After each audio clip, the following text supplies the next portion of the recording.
melakukan satu peraturan penting. Kenapa kau lakukan hari ini kalau kau bisa melakukannya besok? Hahaha. Bercanda, bercanda.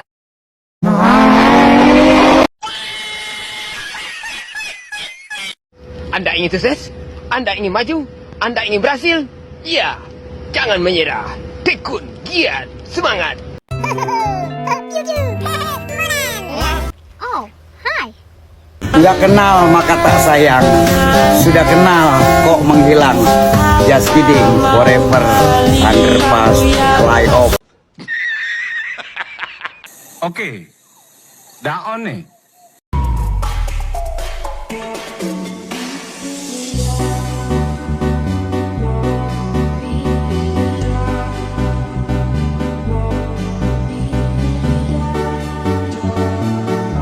A few moments later. Assalamualaikum. Waalaikumsalam. Apa benar dengan Mbak Opi? Iya, benar. Silakan masuk. Terima kasih. Selamat siang. Selamat siang, Pak. Apa kabar Mbak Opi hari ini? Kabar baik. Tadi datang sini sama siapa? Saya datang sini sendiri. Asalnya dari mana, Mbak Opi? Saya dari Depok. Apakah saya akan menjelaskan kegiatan yang kita akan lakukan hari ini?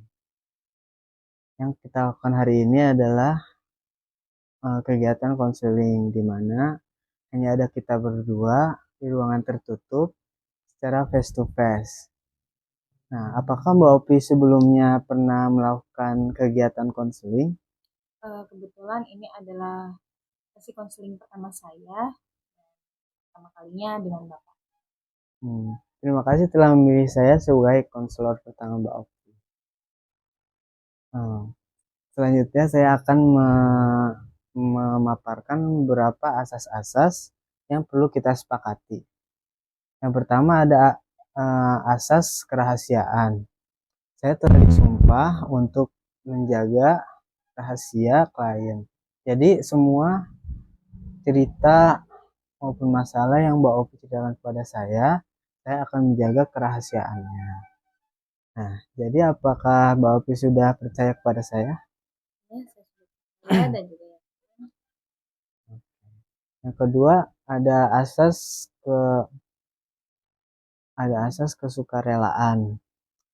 Nah, hari ini saya sudah sukarela berada di sini untuk membantu Mbak Opi menyelesaikan masalah.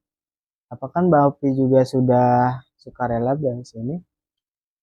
Iya, saya dengan sukarela datang ke sini tanpa ada paksaan atau tuntutan dari pihak manapun. Saya datang ke sini atas keinginan saya sendiri. Nah, selanjutnya ada asas keterbukaan.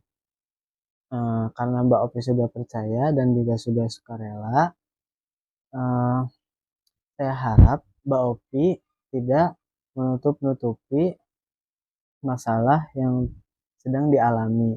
Saya harap Mbak Opi terbuka kepada saya secara sepenuhnya. Nah, selanjutnya ada asas kekinian.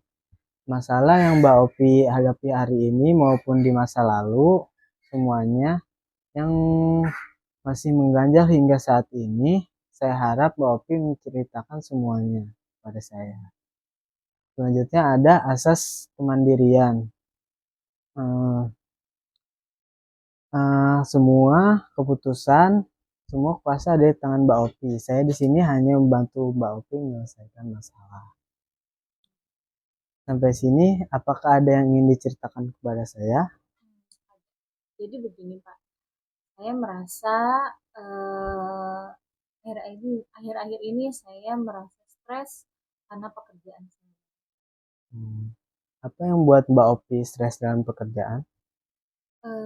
Begini, akhir-akhir ini saya rasa beban kerja saya terlalu berat dan juga atasan saya sering memberikan tugas secara mendadak, sedangkan waktu yang diberikan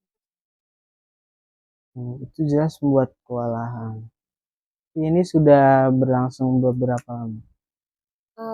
kurang lebih sudah berjalan selama 3 bulan. saya merasa tidak dihargai dan juga atasan saya jarang memberikan apresiasi sehingga itu menimbulkan percaya diri. Hmm.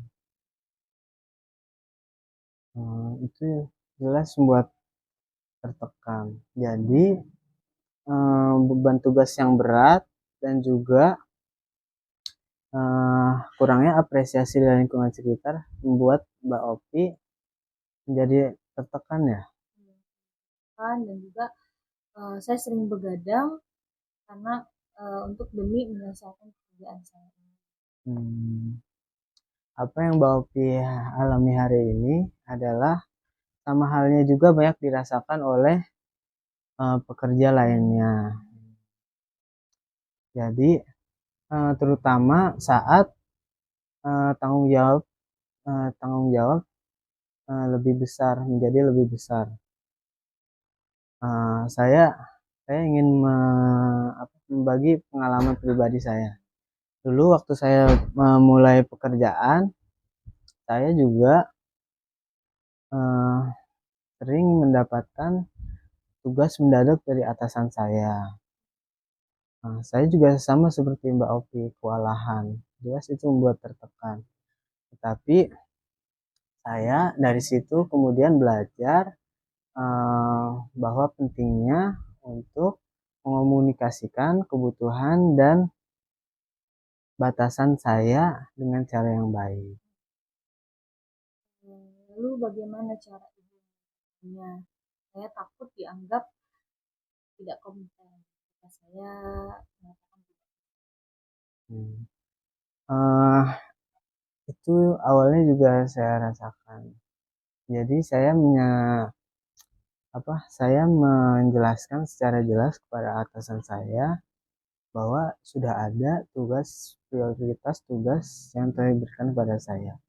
Saya menjelaskan seperti ini, kurang lebih. Maaf Bapak Ibu, saya sebelumnya sudah ada prioritas tugas yang telah diberikan kepada saya. Jadi saya harus menyelesaikan tugas ini dengan fokus yang penuh. Jadi jika Bapak atau Ibu memberikan tugas baru ini kepada saya dan menyuruh saya untuk menyelesaikannya, saya khawatir bahwa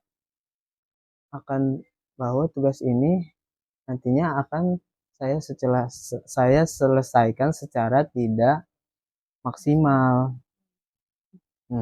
Jadi apakah bisa ada tambahan waktu ataupun prioritas ulang? Lalu bagaimana respon atasan Bapak? Apakah baik?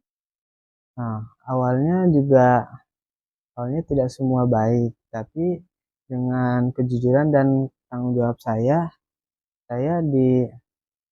mendapat apresiasi dari atasan juga. Banyak yang mengakui kejujuran dan tanggung jawab saya. Tapi juga masih ada juga atasan yang masih memberikan tekanan kepada saya. Tetapi seiring berjalannya waktu,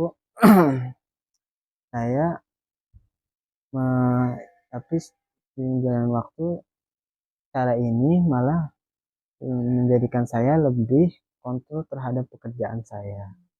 Apakah Mbak Opi juga bisa melakukan hal yang sama? Mungkin saya akan mencobanya ya Pak ya, walaupun untuk di awal-awal saya akan merasa gugup. Itu wajar. Tidak harus langsung sempurna.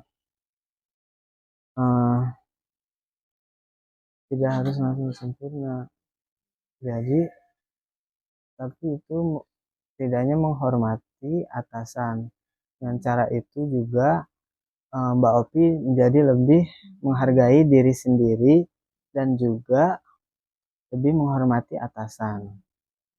Selain itu, Mbak Opi juga bisa melakukan hal seperti membuat daftar prioritas tugas. Jangan memikirkan apa dulu nih pekerjaan yang yang harus diselesaikan lebih awal. Nah, dan juga apa pekerjaan yang bisa ditunda. Jadi mungkin saya akan mencoba membuat daftar prioritas ya Pak. Ya, itu saja. Bagus itu, bagus itu satu hal yang dapat dan juga jangan lupa menyisihkan waktu luang untuk sekedar melakukan hal-hal yang Mbak Opi sukai untuk bersantai. Nah, kalau saya boleh tahu apa yang Mbak Opi suka lakukan saat mempunyai waktu bersantai?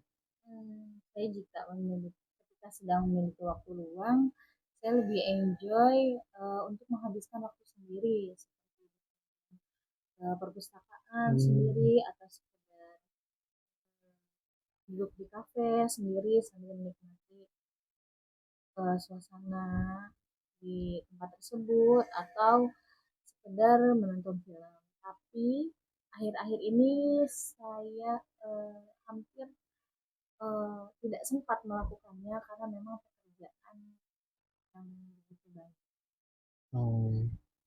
Jangan lupa sisihkan waktu setidaknya 30 menit sehari untuk melakukan hal-hal yang Mbak Opi sukai. Itu bisa membuat Mbak Opi punya pikiran yang lebih segar dan juga membuat Mbak Opi lebih baik dalam pekerjaan, dalam bekerja. Nah, sampai sini kita sepakat. Yang pertama, untuk membuat Mbak Opi untuk mencoba membuat daftar prioritas kerja yang pertama. Dan yang kedua ada Mbak Opi harus melatih cara komunikasi yang lebih sopan dengan atasan. Nah, yang terakhir, Mbak Opi mencoba untuk menyisihkan waktu luang dengan melakukan hal-hal yang Mbak Opi sukai. Gitu. Terima kasih, baik. Mungkin saya akan mencoba semua saran dan masukan. Oke. Jangan ingat ingat tidak apa-apa menceritakan hal, hal hal apapun itu kepada siapapun. Kamu pantas dihargai dalam pekerjaanmu. Dan juga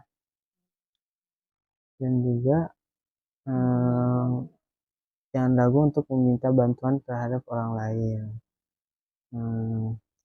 Lalu terima kasih telah datang hari ini dan berbagi kepada saya. Baik, terima kasih. Saya senang sudah bisa berbagi cerita dengan Mbak. Oke, saya cukupkan konselnya hari ini. Terima kasih. Terima kasih. Ya.